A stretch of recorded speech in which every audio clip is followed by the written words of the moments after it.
Assalamualaikum warahmatullahi wabarakatuh. Selanjutnya saya akan membahas mengenai bab 2, model dan prosedur penelitian ekonomi. Apa itu model penelitian? Model adalah representasi dari suatu objek, benda, atau ide-ide dalam bentuk yang disederhanakan dari kondisi atau fenomena alam. Model berisi informasi tentang suatu fenomena yang dibuat dengan tujuan untuk mempelajari fenomena sistem yang sebenarnya.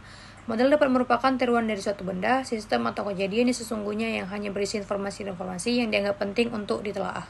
Apa sih fungsi model penelitian? Model dibuat bukan untuk mereplikasi seluruh dunia nyata secara sempurna, melainkan untuk menyederhanakannya agar bisa diukur dan dianalisis.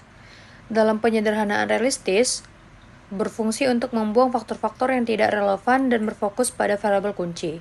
Pada visualisasi hubungan, berfungsi untuk menunjukkan bagaimana suatu variabel mempengaruhi variabel lainnya, misalnya hubungan sebab akibat. Pada dasar pengujian statistik, menjadi landasan sebelum penelitian melakukan analisis data atau uji hipotesis. Lanjut ke jenis model penelitian sosial. Penelitian sosial adalah metode yang digunakan oleh para ilmuwan dan peneliti sosial untuk mempelajari orang dan masyarakat sehingga mereka dapat merancang produk atau jasa yang memenuhi berbagai kebutuhan masyarakat. Jenisnya ada penelitian kualitatif, penelitian kuantitatif, penelitian primer, dan penelitian sekunder. Lanjut, model penelitian manajemen. Ada manajemen normatif, manajemen deskriptif, dan pembaruan rutin. Selanjutnya masuk kepada model penelitian akuntansi. Model penelitian akuntansi sangat bergantung pada teori akuntansi itu sendiri, yang mencakup asumsi dasar, standar, hingga metode pelaporan keuangan. Terdapat 3 pendekatan utama dalam memahami teori akuntansi ini. Pertama, pendekatan semantik yang berfokus pada penyamaan interpretasi makna dan istilah ekonomi.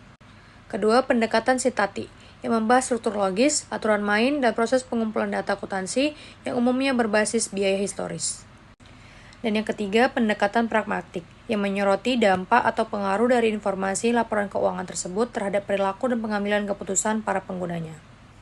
Penalaran penelitian itu apa sih? Penelitian merupakan sebuah proses pencarian dan penyelidikan yang dilakukan secara aktif dan sistematis dengan melakukan pengumpulan data.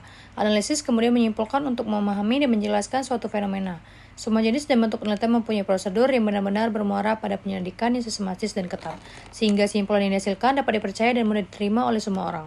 Ada 3 jenis tipe penalaran. Yang pertama, penalaran abduktif. Yang kedua, penalaran induktif. Dan yang ketiga, penalaran deduktif. Paradigma penelitian ekonomi. Ilmu ekonomi menurut pembagian bidang keilmuannya termasuk dalam kelompok ilmu-ilmu sosial. Tetapi dalam kompleks ekonomi, ilmu ekonomi berkeinginan untuk mandiri dalam penelitiannya, karena ekonomi berbeda karakteristiknya dengan ilmu-ilmu sosial lainnya. Ada 3 jenis paradigma. Paradigma positivisme, paradigma interpretatif, dan paradigma teori kritis. Lanjut masuk ke tahapan penelitian ekonomi. Yang pertama, mengidentifikasi masalah. Yang kedua, menjustifikasi isu atau menjual ide. Yang ketiga, menetapkan tujuan dan kontribusi. Yang keempat, penyusunan kerangka pemikiran dan teori. Yang kelima, merancang metodologi. Yang keenam, seminar proposal. Yang ketujuh, pengumpulan data. Yang kedelapan, analisis data dan uji hipotesis. Yang kesembilan, evaluasi dan kesimpulan. Kesepuluh, menunjukkan keterbatasan. Dan yang terakhir, saran perbaikan. Demikian penjelasan saya mengenai bab 2 ini. Saya ucapkan terima kasih.